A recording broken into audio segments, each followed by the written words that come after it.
The phone call came like a blade across my throat. Her voice was calm, too calm.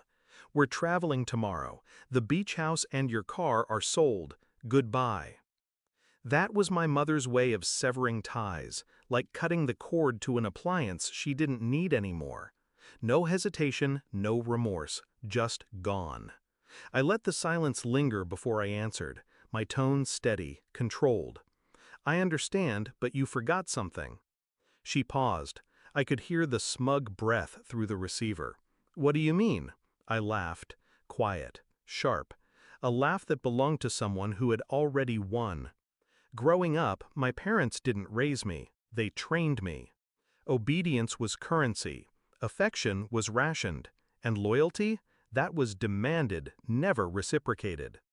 The beach house wasn't just bricks and glass. It was the only place I felt alive. My father built it with money siphoned from accounts he never thought I'd see.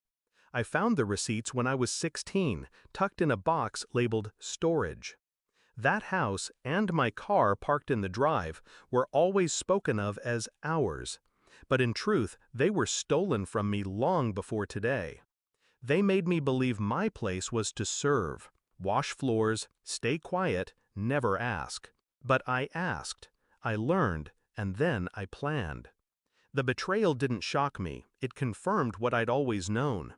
The real sting wasn't losing the house, it was hearing her voice, sweet as venom, discarding me like trash. Most people break when family betrays them. I sharpened. I didn't shout, I didn't beg. I did what I'd always done best. I stayed silent while I wrote my counterattack in my head. Months earlier, subtle shifts told me something was coming. Conversations would end the moment I walked into the room. Bank statements disappeared from the kitchen counter. My father's lawyer, once warm to me, stopped returning calls. So I tested the theory. I moved a piece on the board. One night, I left the house deed on the dining table. Not the real one, of course. A replica. Same stamp, same signatures. I watched my mother glance at it, then quickly look away, pretending not to notice. The performance was too clean. That's how I knew she'd already been digging. That's when I began preparing. The truth is, the beach house she sold wasn't mine to lose. Not anymore. I'd already shifted ownership. Months ago, I had restructured the deed. I transferred it to a trust under my name. Protected, locked, airtight. The lawyer they thought was theirs was already working for me. The sale she bragged about? Fraudulent. Illegal. The buyer she tricked? A shadow I set in motion. And my car? I'd refinanced it, then transferred the title to a company I registered quietly under an alias. On paper, it hadn't been mine for half a year. Every string they tried to pull led back to a web I had already woven. The night they packed their bags, they thought they were walking into freedom, a fresh start, sand, sun, luxury. What they didn't realize was that the house they sold was about to collapse into litigation so deep it would drown them. The fraudulent sale triggered lawsuits. Bank accounts froze. My father's business partners turned on him the moment subpoenas hit. While they scrambled, I moved quietly. I wasn't cruel, I was precise. Back to that phone call. "You forgot something," I repeated. She exhaled sharply, annoyed. "And what's that?" "Me." Silence. A silence so loud I could hear her realization clawing at the back of her throat. I pictured her clutching the phone tighter, her mind racing, wondering what I meant, what I knew. So I gave her one more cut.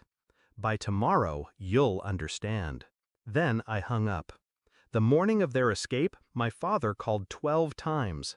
I let the phone vibrate across the table, each ring another piece of panic building on his end. When I finally answered, his voice was cracked, frantic. "What did you do? The sale is blocked. The money's frozen. What the hell is happening?" I let him sweat. Then I told him the truth in one clean sentence. "You sold air. You never owned the house you thought you did." The silence that followed wasn't confusion, it was collapse. He knew. He finally understood. That day, instead of sipping cocktails in their new paradise, they were sitting in a lawyer's office, facing consequences I had written for them. I didn't need to scream for justice. I didn't need to beg for love. All I ever wanted was freedom. And now, it's mine. I sit in the real beach house, the one under my name, the one they'll never touch again, listening to the waves.